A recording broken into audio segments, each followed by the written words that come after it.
Radio Free Rohingya।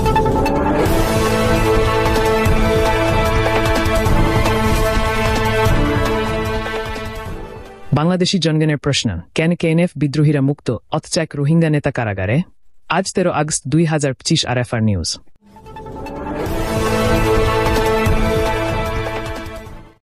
প্রিয় দেশবাসী, এই ভিডিওটি গোপন ক্যামেরায় ধারণ করা। দেখুন বান্দরবনের অবস্থা কতটা ভয়াবহ। এই মুহূর্তে ভিডিওতে অস্ত্রসহ যাদেরকে দেখছেন এরা হচ্ছে কুকি চীনা এবং জেএমএস এর কিছু সদস্য, যারা আমাদের দেশে থেকেই আমাদের দেশের সাথে এরা বিশ্বাসঘাতকতা করছে, গাদ্দারি করছে। দেখেন, বাংলাদেশের বান্দরবান পাহাড়ি অঞ্চলে কোকোচান ভিত্তিক সন্ত্রাসী গোষ্ঠী কেএনএফ প্রকাশ্যে ঘুরে বেড়াচ্ছে, যা জনগণের মধ্যে গুরুতর উদ্বেগ সৃষ্টি করেছে।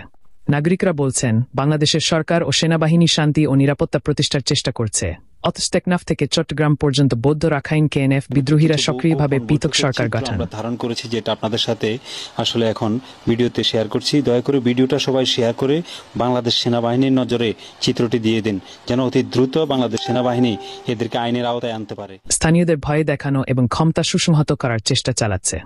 স্থানীয় সূত্র অনুযায়ী এই গোষ্ঠী ভারী অস্ত্রে সজ্জিত এবং এর সদস্য সংখ্যা 4000-এরও বেশি। তবুও তাদের বিরুদ্ধে কোনো বৃহৎ অভিযান বা গণগ্রেফতার হয়নি। এর সম্পূর্ণ বিপরীতে একজন সহানুভূতিশীল ও সম্মানিত নেতা,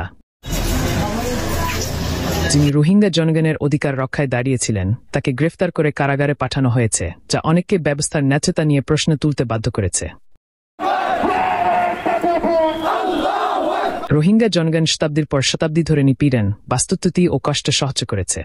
বাংলাদেশ পাহাড়ি এলাকার বৌদ্ধ বাসিন্দাদের স্বাধীনতা, সুবিধা ও সুযোগ দিয়েছে, অথচ বিনিময়ে এই গোষ্ঠীগুলো রাষ্ট্রের বিরুদ্ধে বিশ্বাসঘাতকতামূলক কর্মকাণ্ডে জড়িয়ে পড়েছে।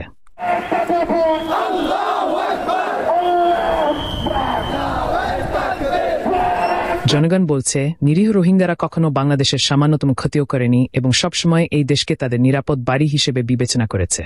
তাহলে কেন তাদের প্রতিনিধি নেতা কারাগারে, অথচ কোকোচাঞ্জের ভারী অস্ত্রধারী সন্ত্রাসীরা দিনের আলোজ অবাধে ঘুরে বেড়াচ্ছে?